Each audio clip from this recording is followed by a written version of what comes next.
उसके बाद देखिए हम लोग यहाँ पर बात करेंगे अपने क्वेश्चन नंबर 6 की। क्वेश्चन नंबर 6 है हमारा, ए सॉलिड आयरन पोल, आपके सामने एक सॉलिड आयरन पोल है, पोल मतलब जो खंबा होता है, कंसिस्ट ऑफ ए सिलेंडर, वो यहाँ पर एक सिलेंडर का बना हुआ है जिसकी हाइट यहाँ पर 220 सेंटीमीटर है एंड बेस डायमीटर, और उसके बेस का जो डायमीटर है वो यहाँ पर 24 सेंटीमीटर है, which is surmounted by another cylinder, जो यहाँ पर आपके सामने किसी अनदर सिलेंडर से सरमाउंट है, मतलब किसी अनदर सिलेंडर से घिरा हुआ है, जिसकी हाइट यहाँ पर 60 सेंटीमीटर है और रेडियस आपके पास 8 सेंटीमीटर है। Find the mass of the pole, आपको यहाँ पर पोल की जो मास है, मास का मतलब उसके वेट की बात कर रहा है, और याद करिएगा वेट का मतलब वो यहाँ पर कैपेसिटी की बात कर रहा है, सॉरी वेट का मतलब वो यहाँ पर इसके वॉल्यूम की बात कर रहा है। तो गिवन दैट, क्वेश्चन में आगे गिवन है कि 1 centimetre cube of iron has approximately 8 ग्राम मास। अब देखिए जब भी आप यहां पर किसी चीज का वॉल्यूम निकालते हो तो अगर इसकी यूनिट सेंटीमीटर है तो रिजल्ट आपका सेंटीमीटर क्यूब में आता है। अब क्वेश्चन वाले ने यहां पर वेट की बात कर रहा है, उसके मास की बात कर रहा है, तो यहां पर वो उसने कह दिया कि आपका 1 सेंटीमीटर क्यूब में अगर 8 ग्राम रिजल्ट आता है तो जो भी आपका वॉल्यूम आएगा उसमें क्या करना, 8 की मल्टीप्लाई कर देना, आपका आंसर आ जाएगा। लेकिन क्वेश्चन आपके पास यहां पर ऐसे है कि भाई आपके पास सबसे पहले एक यहां पर सिलेंडर है, इस तरीके से मैंने यहां पर एक सिलेंडर को बनाया, और इसी सिलेंडर के ऊपर यहां पर आपका एक अनदर सिलेंडर है। क्या आपको क्वेश्चन समझ आया? सबसे पहले एक नीचे सिलेंडर और उसके ऊपर यहां पर एक बाद में बड़ा सिलेंडर, मतलब पहले बड़ा और फिर यहां पर छोटा। जो जो डेटा गिवन है उसको लिख लेते हैं। क्वेश्चन वाले ने कहा है कि जो पहले वाला सिलेंडर था उसकी हाइट 220 है और जो डायमीटर है वो 24 है। एक काम करते हैं, इस सिलेंडर का नाम फर्स्ट देते हैं और इस सिलेंडर का नाम सेकंड देते हैं। तो हाइट ऑफ फर्स्ट सिलेंडर जो आपके सामने पहले वाला सिलेंडर है नीचे वाला, इसकी हाइट यहां पर 220 सेंटीमीटर है और जो आपका डायमीटर है वो यहां पर 24 सेंटीमीटर है, और जो डायमीटर ऑफ फर्स्ट सिलेंडर है वो यहां पर 24 सेंटीमीटर है। तो अगर डायमीटर 24 है तो मैंने आपसे रेडियस पूछा अगर, तो रेडियस क्या हो जाएगा, 24 को 2 से डिवाइड कर दो, 12 आ जाएगा। अब यहां पर सोचने वाली बात यह है कि इस सिलेंडर की हाइट और रेडियस अलग होगी, इस वाली सिलेंडर की हाइट और रेडियस थे, तो हम भी क्या करेंगे, इसका नाम R1 H1 R2 H2 देंगे। मैंने इसकी रेडियस का नाम R1 दिया और हाइट का नाम H1 दिया, इसकी रेडियस का नाम R2 दिया और हाइट का नाम H2 दिया। तो ये मेरे पास यहां पर H1 है और ये मेरे पास यहां पर R1 है, क्योंकि पहले मैं फर्स्ट वाले का कर रहा हूं। उसके बाद which is surmounted by another cylinder, जो सेकंड वाला सिलेंडर है, तो हाइट ऑफ सेकंड सिलेंडर, जो सेकंड वाला सिलेंडर है उसकी हाइट यहां पर 60 सेंटीमीटर है और जो उसकी रेडियस है वो आपके पास यहां पर 8 सेंटीमीटर की है। तो इसका नाम हमने यहां पर H2 दिया, इसका नाम R2 दिया। क्वेश्चन वाले ने हिंट के लिए दिया है कि 1 सेंटीमीटर क्यूब में 8 ग्राम आपका मास आता है। तो हमें क्या करना है, इस पोल की यहां पर वेट निकालना, उसका वेट कितना होगा। तो आपके पास ये पोल यहां पर दो चीजों से मिलकर बना है, एक तो पहले वाला सिलेंडर और फिर उसके बाद ये दूसरा वाला सिलेंडर। मतलब इसकी कैपेसिटी निकालते वक्त हम लोग क्या करेंगे, दो चीज का वॉल्यूम लेंगे, एक तो अपने इस वाले सिलेंडर का वॉल्यूम और दूसरी बार अपने इस वाले सिलेंडर का वॉल्यूम। तो वॉल्यूम ऑफ पोल हमारे सामने क्या आ जाएगा, वॉल्यूम ऑफ पोल हमारे सामने आ जाएगा volume of first cylinder plus यहां पर वॉल्यूम ऑफ सेकंड सिलेंडर। अब जो फर्स्ट वाला सिलेंडर है उसका वॉल्यूम भी पाई आर स्क्वायर है, सेकंड वाले का भी पाई आर स्क्वायर है, बस चेंज क्या होगा, R1 H1 और R2 H2 का। तो फर्स्ट वाले का नाम R1 H1 दिया है तो वॉल्यूम हो जाएगा पाई के साथ R1 स्क्वायर और H1। सेकंड वाले का R2 H2 दिया है तो वॉल्यूम हो जाएगा पाई के साथ R2 स्क्वायर और H2। अब दोनों के पास पाई एक ऐसा रिजल्ट है जो कि कॉमन है, जिसकी अप्रोक्सीमेट वैल्यू 22/7 होती है। तो क्वेश्चन को इजी करने के लिए मैंने पाई कॉमन ले लिया, मेरे पास r1 स्क्वायर h1 और प्लस का यहां पर r2 स्क्वायर और h2 ये बचा। अब सारी वैल्यू को पुट कर दो। पाई की जगह आपका 22/7 जो r1 स्क्वायर है, पहले रेडियस कितनी थी 12, तो 12 का स्क्वायर पहले पुट कर देते हैं, सॉल्व बाद में करेंगे। h1 आपके सामने 220, r2 आपके पास 8 तो 8 का स्क्वायर और h2 आपके पास कितना है 60, तो यहां पर 60। इसको सॉल्व करोगे तो 22/7 एज इट इज रह गया, 12 का स्क्वायर 144 मल्टीप्लाई में 220 प्लस 8 का स्क्वायर 64 मल्टीप्लाई में आपके पास 60, ये आ गया। इसको और सॉल्व करते हैं, 144 की मल्टीप्लाई 22 में करो, तो कैलकुलेशन यहां करते हैं, इसकी मल्टीप्लाई 22 में 2 4 जाए 2 4 जाए 2 1 जाए 2 क्रॉस 8 8 2 प्लस करोगे तो 8 का 8 8 और 8 16 का 6 कैरी 1 8 तो 10 और 11 और 1 3 3168 और 0 की वजह से आ जाएगा 22/7, ये हो गया 31680 प्लस 64 की मल्टीप्लाई 60 में करो तो 6 4 जा 24 का 4 कैरी 2 6 6 जा 36 और 2 38 और ये पीछे वाला 0 एज इट इज। दोनों को प्लस करो तो 22/7, 0 में 0 प्लस करा 0, 8 और 4 12 का 2 कैरी 1 1 और 6 7 हो गया और 7 और 8 कितना होगा 15 का 5 कैरी फिर से 1 1 और 1 2 2 और 3 आपका कितना हो गया 5 और ये 3 एज इट इज। कोई गलती तो नहीं हुई है, चेक कर लो। 0 0 8 और 4 12 का 2 कैरी 1 1 6 7 और 8 15 का 5 कैरी 1 1 1 2 और 3 आपका 5 3 का 3, ठीक है। अब चेक करो क्या ये 7 से कैंसिल होगा या नहीं होगा, वरना फिर 22 से मल्टीप्लाई करके 7 से डिवाइड करेंगे। चेक कर लेते हैं, 7 5 जा 35, 52 नहीं आता, 7 7 जा 49, कितना बचेगा 52 में से 49 गया 3 बचेगा 30। मल्टीप्लाई में एग्जैक्ट तो नहीं होगा, इसलिए काम करो पहले 22 की मल्टीप्लाई कर लो और बाद में 7 से डिवाइड कर देंगे। तो ये जो हमारे पास यहाँ पर रिजल्ट लिखा हुआ है, मैं काम करता हूँ डायग्राम को रफ कर देता हूँ क्योंकि कैलकुलेशन करनी है, कैलकुलेशन थोड़ी सी लंबी है तो जगह चाहिए। मैं इसकी मल्टीप्लाई 22 में कर देता हूं तो 35520 मल्टीप्लाइड बाई 22, तो 2 0 में 0 2 2 जा 4 2 5 जा 10 का 0 कैरी 1 2 5 जा 10 और 1 11 का 1 कैरी 1 2 3 जा 6 और 1 7 04017 प्लस करोगे तो 0 का 0 4 का 4 4 का 4 1 का 1 7 1 और 8 7 का 7, मतलब रिजल्ट आ गया 7814440 और डिवाइडेड बाय ये वाला 7 आपका एज इट इज। जब इसको 7 से डिवाइड करोगे तो 7 से डिवाइड करते वक्त फिर से इसको रफ करते हैं थोड़ा सा, ये हो जाएगा 7 1 जा 7 8 उतारा, फिर से 7 1 जा 7 1 बचा 1 कॉपी करा, फिर 7 1 जा 7 4 बचा 4 कॉपी करा, 7 6 जा 42 2 बचा 4 कॉपी करा, 7 के टेबल में 24 नहीं आता, 7 3 जा 21 3 बचा 0 कॉपी यहाँ करते हैं 3 बचा 0 कॉपी करा, 7 4 जा 28 2 बचा पॉइंट की हेल्प से 0 7 2 जा 14 6 बचा पॉइंट की हेल्प से 0 7 8 जा 56, मतलब अप्रोक्सीमेट 111,634.28। तो यहां पर आ गया 111,634.28। अब ये सेंटीमीटर क्यूब में रिजल्ट आया हमारा, ये रिजल्ट हमारा यहां पर सेंटीमीटर क्यूब में आया क्योंकि हम वॉल्यूम फाइंड कर रहे थे।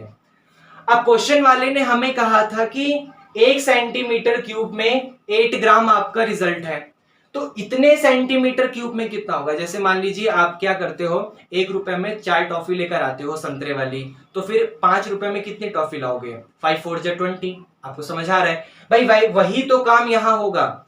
अगर आपका 1 सेंटीमीटर क्यूब में 8 ग्राम रिजल्ट है तो इतने सेंटीमीटर क्यूब के लिए क्या करोगे, इसमें 8 की मल्टीप्लाई कर दो, मतलब आपके पास उसका जो मास होगा वो मास आ जाएगा जब आप 111,634.28 में 8 की मल्टीप्लाई करोगे।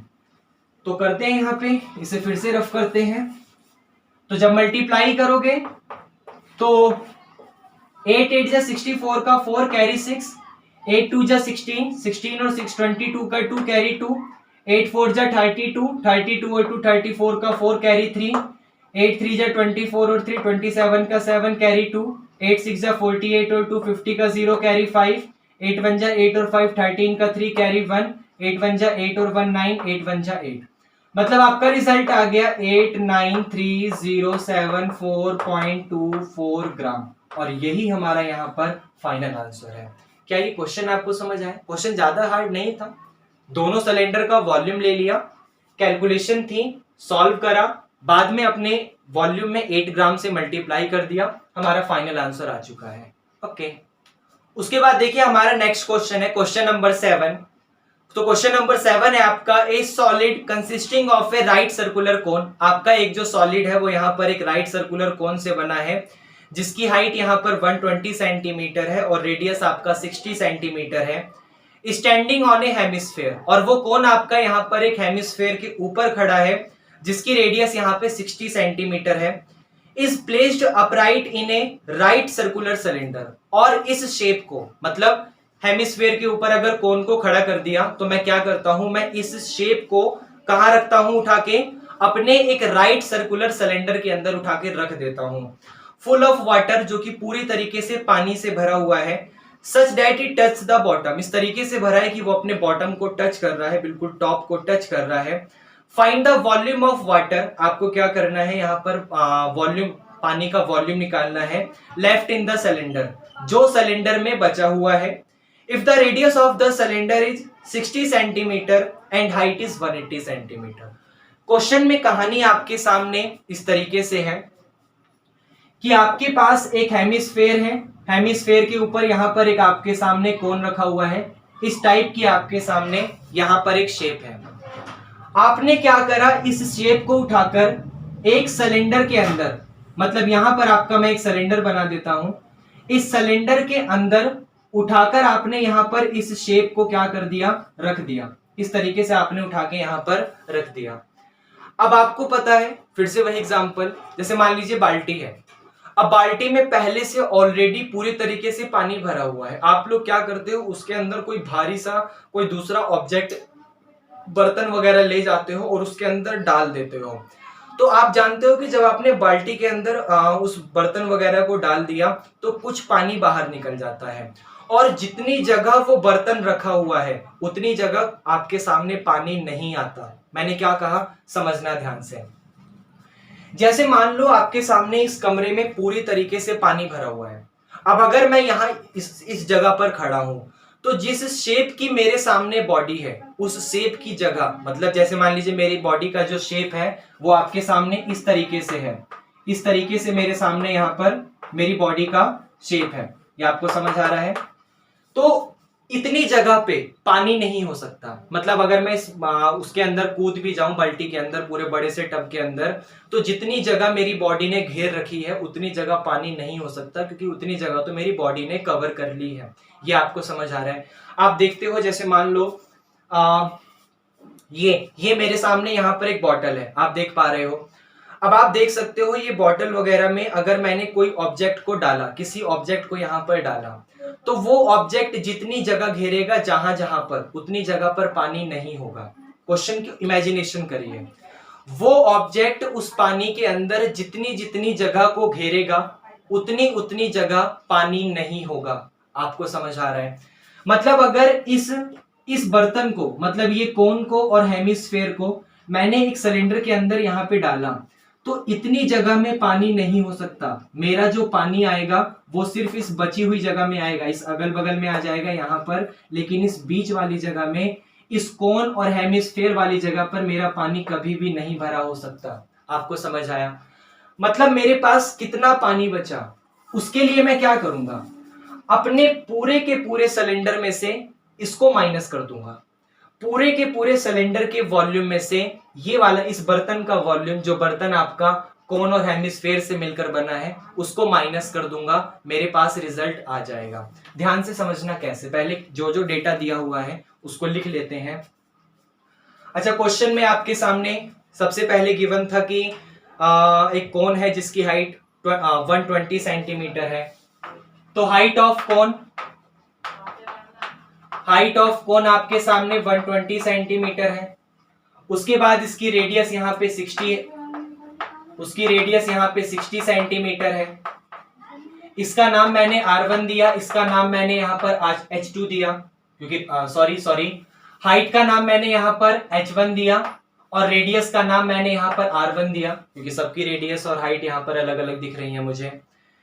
उसके बाद standing on A hemisphere of radius 60 centimetre, radius of hemisphere भी यहाँ पर, रेडियस ऑफ हेमिस्फेयर भी यहाँ पर 60 सेंटीमीटर है। अब या तो आप उसको R1 लिख लो कि भाई आपके सामने रेडियस ऑफ कोन और रेडियस ऑफ हेमिस्फेयर दोनों सेम है, तो दोनों का नाम या तो R1 दे दो या अलग अलग नाम दे दो, कोई प्रॉब्लम नहीं है। तो एक काम करो, अलग ही नाम दे दो। जब सबका अलग अलग नाम दे रहे हो तो हेमिस्फेयर की रेडियस का नाम भी अलग दे दो।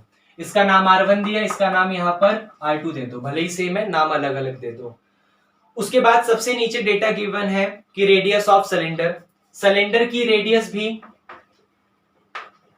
रेडियस ऑफ, अच्छा तीनों की रेडियस सेम है, जैसा कि मैं यहाँ पर देख पा रहा हूं तीनों की रेडियस सेम है, ये भी 60 सेंटीमीटर है, तो फिर रेडियस का नाम अलग अलग देना ही क्यों, सबका नाम R ही रहने दो, क्या फायदा बार जगह जगह R1 R2 R3 लिख के। क्योंकि भाई जब सबकी रेडियस सेम है तो एक काम करो, अलग अलग नाम मत दो, इसका नाम भी R, इसका नाम भी R, इसका नाम भी R, हाइट अलग अलग होगी बस। हाइट जो है यहाँ पर सिलेंडर की वो 180 सेंटीमीटर है, तो height of cylinder is equal to 180 centimetre. अब वो ऊपर वाली हाइट से अलग है, इसलिए इसका नाम मैंने यहाँ पर H2 दिया। बाकी सब चीज मुझे पता है, मुझे निकालना है कि कितना पानी उसके अंदर बचा है। उसके लिए मैं क्या करूंगा, वॉल्यूम ऑफ सिलेंडर में से माइनस करूंगा क्या, इस बर्तन का वॉल्यूम। तो लिख लेते हैं यहाँ पर लेफ्ट वॉल्यूम या लेफ्ट वाटर, कितना पानी बचा है उसको निकालने के लिए मैं अपने वॉल्यूम ऑफ सिलेंडर में से माइनस करूंगा ये बर्तन का वॉल्यूम। अब ये बर्तन यहां पर दो चीजों से मिलकर बना है, एक तो आपके पास कोन है और दूसरा आपके पास हेमिस्फेयर है। मतलब वॉल्यूम ऑफ कोन और वॉल्यूम ऑफ कोन और प्लस वॉल्यूम ऑफ हेमिस्फेयर। भाई सिलेंडर में से अगर आप लोग अपने इस बर्तन का वॉल्यूम माइनस कर दोगे तो आपके पास बचे हुए पानी का रिजल्ट आ जाएगा। तो सिलेंडर तो ठीक है, लेकिन ये बर्तन किस चीज से मिलकर बना है, ये दो चीजों से मिलकर बना है। कौन कौन सी चीज, एक तो कोन और एक हेमिस्फेयर, कोन और हेमिस्फेयर। अब सिलेंडर का वॉल्यूम क्या होता है, पाई आर स्क्वायर एच, रेडियस तो सबकी सेम है, हाइट अलग अलग है तो सिलेंडर की हाइट कितनी है H2, तो पाई आर स्क्वायर H2 माइनस कर दो। अब देखो माइनस की वजह से दोनों का साइन चेंज होगा, क्योंकि यहां भी माइनस प्लस माइनस, यहां भी माइनस प्लस माइनस, तो माइनस वॉल्यूम ऑफ कोन। अब कोन का वॉल्यूम क्या होता है 1/3 पाई आर स्क्वायर एच, तो 1/3 पाई आर स्क्वायर एच। कोन का हाइट क्या है H1, तो यहां पर H1 लिख दो। फिर से माइनस प्लस माइनस होगा वॉल्यूम ऑफ हेमिस्फेयर। हेमिस्फेयर का वॉल्यूम क्या होता है 2/3 पाई आर की क्यूब, तो यहां पर फिल कर दो 2/3 और पाई आर की क्यूब, रेडियस तो सबकी सेम ही है। अब ये आपके पास यहां पर हो जाएगा, ध्यान से देखिएगा, एक काम करते हैं, पाई आपके पास तीनों जगह है, पाई पाई और पाई, तो पाई को कॉमन ले लो। बाकी आर स्क्वायर भी हर जगह सेम है, तो पाई के साथ आपका आर स्क्वायर भी कॉमन आ जाएगा।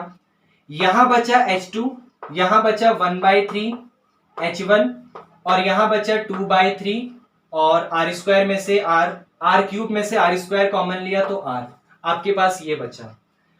अब पाई की जगह 22/7, रेडियस कितना था 60, तो 60 का स्क्वायर, H2 कितना है 180 माइनस 1/3 के साथ H1 कितना है 120 माइनस 2/3 के साथ R कितना है रेडियस 60। इसको सॉल्व करो तो 22/7 के साथ 60 का स्क्वायर कर दो, 6 6 36, जीरो की वजह से 3600, 180 तो एज इट इज, 120 को 3 से डिवाइड करोगे आपका 40 आएगा, 43 जा 120, 60 को 3 से डिवाइड करोगे 20 आएगा और फिर से 22 जा 40, तो यहां पर आपके पास 40 आ गया। इसके बाद यहां करते हैं ये 22/7 और मल्टीप्लाई में 3600 आपका एज इट इज आ गया। 40 और 40 80 होता है, 180 में से 80 माइनस करोगे आपका 100 आ जाएगा। अब सबकी मल्टीप्लाई कर दो और बाद में 7 से डिवाइड कर देना। तो 22 की मल्टीप्लाई 36 में करो, यहां करते हैं। 22 की मल्टीप्लाई 36 में करोगे तो 6 2 जा 12 का 2 कैरी 1, 6 2 जा 12 और 8 13 क्रॉस 3 2 जा 6, फिर से 3 2 जा 6, ये आपके पास आ जाएगा 2, 3 और 6 9 और 1 और 6 7। ठीक है, 6 2 जा 12, 6 12 13, 3 2 जा 6, 3 2 जा 6, 2 का 2 6 3 9 6 1 7। ठीक है, तो आपके पास आ गया 7 9 2 1 0 2 0 3 0 4 0 1 0 2 0 3 0 4 0 डिवाइडेड बाय 7 आपके पास ये आ गया। अब मैं इसको रफ करूंगा क्योंकि हमें यहां पर डिवाइड करना है। अब मैं इसको यहां पर 7 से डिवाइड करूंगा, 7 9 2 और 0 0 0 0 को यहां पर डिवाइड करूंगा 7 से, तो 7 1 जा 7 आपके पास कितना आ गया, ये खत्म, 9 कॉपी करा, फिर 7 1 जा 7, 2 बचा, 2 कॉपी करा, 7 3 जा 21, 1 बचा, 0 कॉपी करा, 7 1 जा 7, 3 बचा, 0 कॉपी करा, 7 4 जा 28, 2 बचा, 0 कॉपी करा, 7 2 जा 14, 6 बचा, 0 कॉपी करा, 7 8 जा 56, 4 बचा, पॉइंट की हेल्प से 0, 7 5 जा 35, 5 बचा, 0 7 7 जा 49। मतलब अप्रोक्सीमेट में आ गया आपका आंसर 113142.8.57। रिजल्ट सेंटीमीटर था तो सेंटीमीटर क्यूब। ये आपके पास यहां पर जितना पानी बचा हुआ है उसका वॉल्यूम आ गया। क्वेश्चन में सिर्फ कैलकुलेशन था क्योंकि फॉर्मूला बहुत आसान था। सिलेंडर के वॉल्यूम में से अगर आपने वो कोन और हेमिस्फेयर का वॉल्यूम माइनस कर दिया, क्योंकि मैंने उस बाल्टी के अंदर, उस सिलेंडर के अंदर वही भरा हुआ है, इसका मतलब अगर मैंने उसे माइनस कर दिया तो रिजल्ट आपका क्या हो जाएगा, जो पानी उसमें बचा हुआ होगा उसका वॉल्यूम आ जाएगा। क्या क्वेश्चन नंबर 7 भी आपको समझ आया? ओके। उसके बाद आपका क्वेश्चन नंबर 8 है, a spherical glass vessel has a cylindrical neck. मतलब आपके सामने एक स्फेरिकल ग्लास टाइप का एक वेसल है, बर्तन है, जिसकी जो गर्दन है वो एक सिलेंडर टाइप की है। सिलेंड्रिकल नेक 8 सेंटीमीटर लॉन्ग, उस सिलेंड्रिकल की जो हाइट है, लंबाई है वो 8 सेंटीमीटर है और 2 centimetre in diameter. The diameter of the spherical part का जो डायमीटर है वो 8.5 सेंटीमीटर है। By measuring the amount of water it holds, उस पूरे के पूरे बर्तन में जितना भी पानी आ सकता है। ए चाइल्ड फाइंड्स, एक बच्चा फाइंड करता है कि उसका वॉल्यूम 345 सेंटीमीटर क्यूब है। Check whether C is correct, आपको चेक करना है कि क्या वो करेक्ट है। Taking the above as the inside measurement, आपको वहां पर वो उसकी इनसाइड मेजरमेंट को चेक करते हुए ये देखना है कि क्या उसका वॉल्यूम ठीक आएगा, 345 आएगा या फिर नहीं आएगा। शेप आपके सामने ऐसे है कि यहां पर आपके पास एक स्फेरिकल वॉल्यूम टाइप का, एक स्फेरिकल शेप टाइप का एक बर्तन है, जिसकी जो यहाँ पर गर्दन है वो एक सिलेंड्रिकल टाइप की है। मतलब इस टाइप का जो घड़ा टाइप का आपके पास बर्तन होता है, घड़ा टाइप का, उस तरीके का रिजल्ट है। क्वेश्चन में है कि जो सिलेंडर है उसकी हाइट यहाँ पर 8 सेंटीमीटर लॉन्ग है और डायमीटर यहाँ पर 2 सेंटीमीटर है, और इस पूरे के पूरा जो आपके सामने स्फेयर है, उस स्फेयर का डायमीटर 8.5 है। मतलब ये पूरा का पूरा आपके सामने 8.5 सेंटीमीटर सब रिजल्ट में है। Centimetre centimetre centimetre. तो पहले जो डेटा गिवन है उसको लिख लेते हैं। हमें सबसे पहले गिवन है diameter of cylinder, diameter of cylinder जो कि हमारा यहां पर 2 सेंटीमीटर है। तो रेडियस हमारे सामने कितना आ जाएगा, जब हम अपने 2 को 2 से डिवाइड करेंगे मतलब 1 सेंटीमीटर हमारे पास रेडियस आ गया। उसके बाद बात करेंगे हम लोग यहां पर हाइट ऑफ सिलेंडर की, जो हमारे पास सिलेंडर है उसकी हाइट की, और सिलेंडर की हाइट हमारे सामने 8 सेंटीमीटर है। उसके बाद इसके डायमीटर की, diameter of sphere, diameter of sphere वो आपके पास 8.5 सेंटीमीटर है। तो रेडियस कैसे आएगा, जब आप अपने 8.5 को 2 से डिवाइड करोगे तो आपके पास रेडियस आ जाएगा। अब हमें ये निकालना है कि इस वेसल के अंदर कितना पानी आ सकता है। अब छोटी सी बात सोचो, जब आप इसके अंदर पानी भरोगे तो ये पूरा का पूरा पानी से भरा होगा और ये पूरा का पूरा यहाँ पर पानी से भरा हुआ होगा। मतलब पानी आपके सामने दो चीजों में भरा हुआ है, एक तो स्फेयर में और एक सिलेंडर में। और जब भी ऐसी जैसे घड़ा नहीं होता, घड़े में जब पानी भरते हो तो पूरा का पूरा गोल वाले रिजल्ट में भी भर जाता है और ऊपर वाले गर्दन में भी भर जाता है। सेम वही काम यहाँ पर भी है। पानी आपके सामने यहाँ पर भी भरा होगा और यहाँ पर भी भरा होगा। मतलब जब वॉल्यूम की बात करेंगे कि कितना पानी भरा है, तो आप क्या करोगे, इसका वॉल्यूम भी लोगे और इसका वॉल्यूम भी लोगे। तो water it can hold, question आएगा वाटर इट कैन होल्ड, जितना पानी इसमें आ सकता है कितना आएगा, तो वॉल्यूम ऑफ स्फेयर में प्लस कर दो वॉल्यूम ऑफ सिलेंडर, आपको पता चल जाएगा कि कितना पानी इसके अंदर आ सकता है। स्फेयर का वॉल्यूम होता है 4/3 पाई आर की क्यूब और सिलेंडर का वॉल्यूम होता है पाई आर स्क्वायर एच। अब दोनों की दोनों रेडियस अलग अलग है तो नाम दो, गलती मत करना। इसकी रेडियस का नाम R1 दे दो, इसकी रेडियस का नाम R2 दे दो। तो सिलेंडर की रेडियस का नाम R1 और स्फेयर की रेडियस का नाम R2। इतना समझ आया? पाई दोनों के पास है, कॉमन ले लो, क्वेश्चन इजी हो जाएगा। आपके पास बचा 4/3 R2 की क्यूब। R2 मतलब स्फेयर का रेडियस और स्फेयर का रेडियस है 8.5/2, मतलब 8.5/2 का होल क्यूब प्लस पाई तो कॉमन था R1 का स्क्वायर, R1 1 है तो 1 का स्क्वायर 1 ही होगा। H कितना है, हाइट कितना है उसका 8, तो यहां पर 8 लिख दिया। इतना आपको समझ आया? तो पाई की जगह 22/7, इन सबको सॉल्व करो। 4/3 8.5 की क्यूब अलग से करेंगे और नीचे वाले 2 की क्यूब, 2 2 जा 4 2 जा 8 प्लस का 1 का स्क्वायर 1 होगा, उस 1 की मल्टीप्लाई 8 में करोगे 8 ही आएगा, नीचे कुछ नहीं लिखा, 1 ऐड कर सकते हैं। 8.5 या इसको कैंसिल कर दो, 4 2 जा 8, ये कैंसिल हो गया। 8.5 की 3 टाइम्स मल्टीप्लाई करो, तो यहां करते हैं। पहले 85 की मल्टीप्लाई जब 85 में करोगे तो 5 5 जा 25 का 5 कैरी 2, 5 8 जा 40 और 2 42 हो गया। 8 5 जा 40 का 0 कैरी 4, 8 8 जा 64 और 4 68 हो गया। प्लस करेंगे तो 5 2 12 और 6 और 1 आपका 7, मतलब 7225। 2 पॉइंट की वजह से यहां पर आपका रिजल्ट आ गया 72.25। इसमें फिर से 85 की मल्टीप्लाई करी, बस कैलकुलेशन है, तो रिजल्ट आ जाएगा 5 5 जा 25 कैरी 2, 5 2 जा 10 और 2 12 कैरी 1, 5 2 जा 10 और 1 11 का 1 कैरी 1, 5 7 जा 35 और 1 36। यहाँ इसको रफ कर देता हूं मैं। फिर क्रॉस 8 5 जा 40 का 0 कैरी 4, 8 2 जा 16 और 4 20 का 0 कैरी 2, 8 2 जा 16 और 2 18 का 8 कैरी 1, 8 7 जा 56 और 1 57। प्लस करोगे 5 का 5, 2 का 2, 1 का 1, 6 0 8 14 का 4, 1 और 3 4 और 7 11, 5 और 1 6। फिर से एक पॉइंट आ जाएगा, तो यहां पर आपका 1 2 3 टोटल 3 पॉइंट है।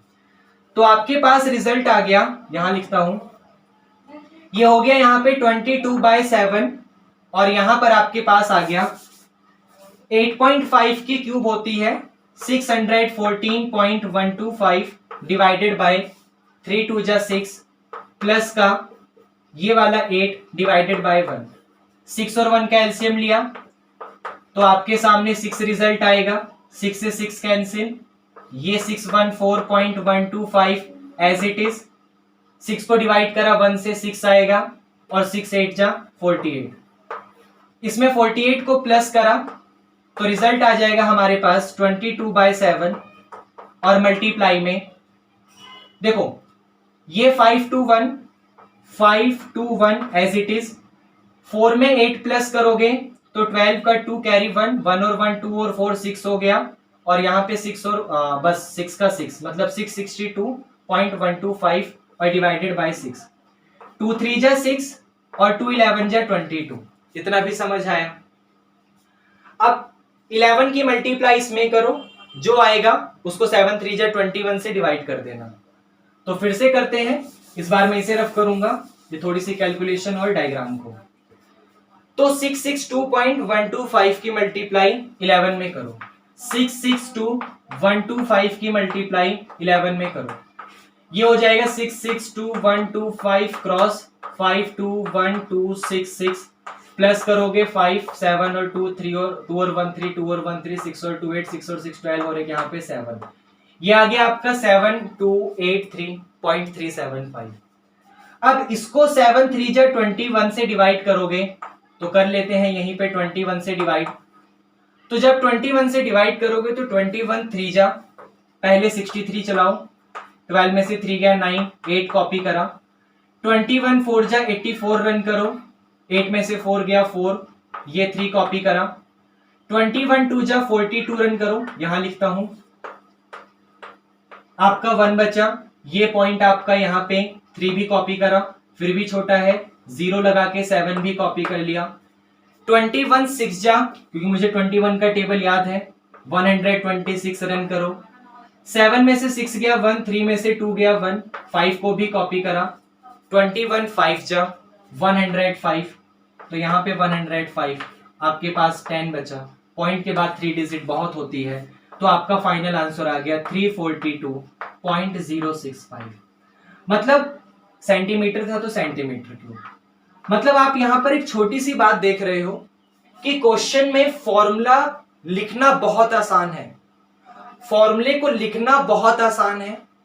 मेरा हाथ कैलकुलेशन में फास्ट चल रहा है क्योंकि मैंने कैलकुलेशन की कई बार प्रैक्टिस करी हुई है। मेरी अलजेब्रा बोलना नहीं चाहिए, ऐसी कोई अच्छी बात है नहीं, लेकिन अलजेब्रा थोड़ी सी अच्छी है, तो यहां पर मैं कैलकुलेशन को जल्दी जल्दी मल्टीप्लाई डिवाइड करते चले जा रहा हूं। और कैलकुलेशन में आपको मैं ये तो सिखाऊंगा नहीं, और वैसे भी आप सीखोगे नहीं, क्योंकि भाई मेरे को पता है अगर मैं आपको ये सिखाने लगूं कि इसकी मल्टीप्लाई 11 में करोगे तो 1 5 जा 5 1 2 जा 2, ये सिखाऊंगा तो बच्चे स्किप कर देगा, ये तो एक लॉजिक सी बात है।